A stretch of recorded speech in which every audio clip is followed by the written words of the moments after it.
ممبر نور پر تشریف فرما موقر علماء کرام، سامعین و حاضرین، السلام علیکم ورحمۃ اللہ وبرکاتہ۔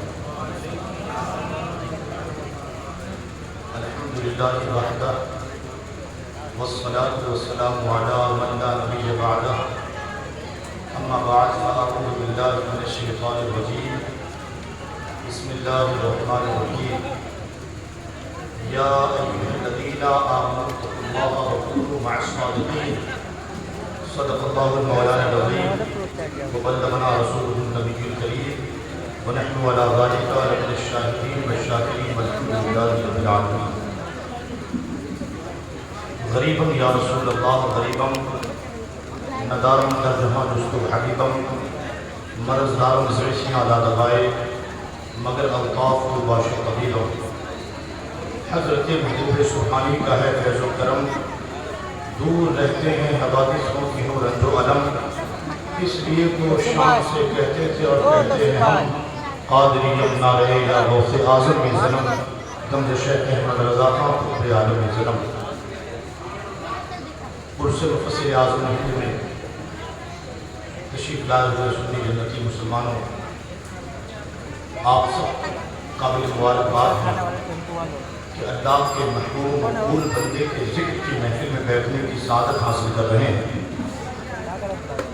شعر و ادب کے تین عظیم سخنور آپ کی بستی میں جلوہ فروز ہیں، حضرت توقیر الہ آبادی، حضرت شہباز رضا نوری، حضرت شہنواز حسان صاحب، استاد شعراء و رقبہ، مصنف منظوم سوانح اعلیٰ حضرت نقیب بدل حضرت علامہ محبوب گوہر صاحب قبلہ کی جلوہ افروزی ہے۔ بریلی شریف سے شہزادہ حضور قبر ملت، شہزادگان حضور قبر ملت کی آمد ہوئی۔ انشاءاللہ ان تمام لوگوں کو آپ سنیں گے۔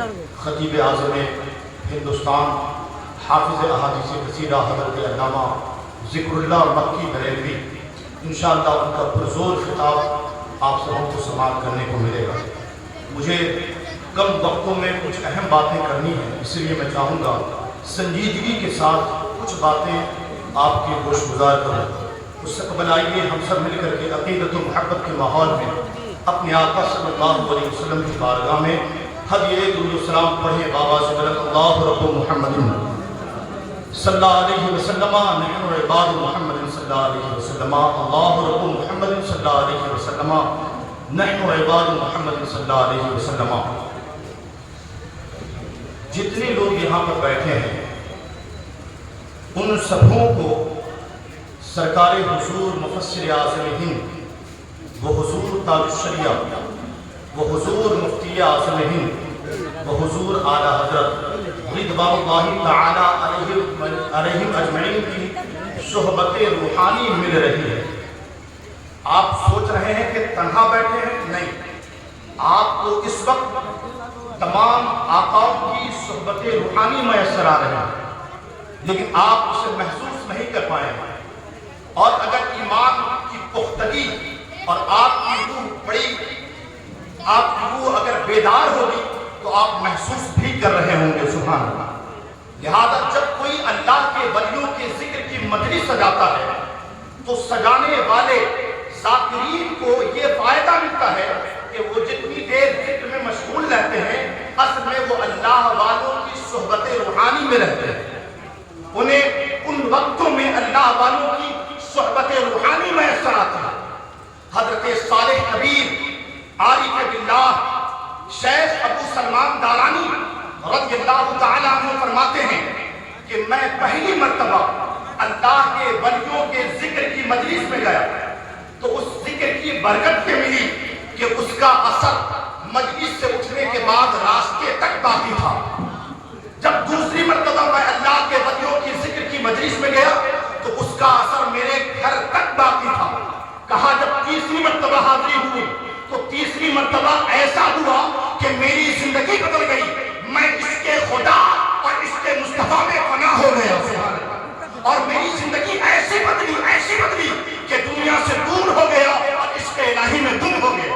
بولتے سبحان اللہ۔ پتہ یہ چلا اللہ والوں کے ذکر کی مجلس میں بیٹھنے سے یہ برکتیں حاصل ہوتی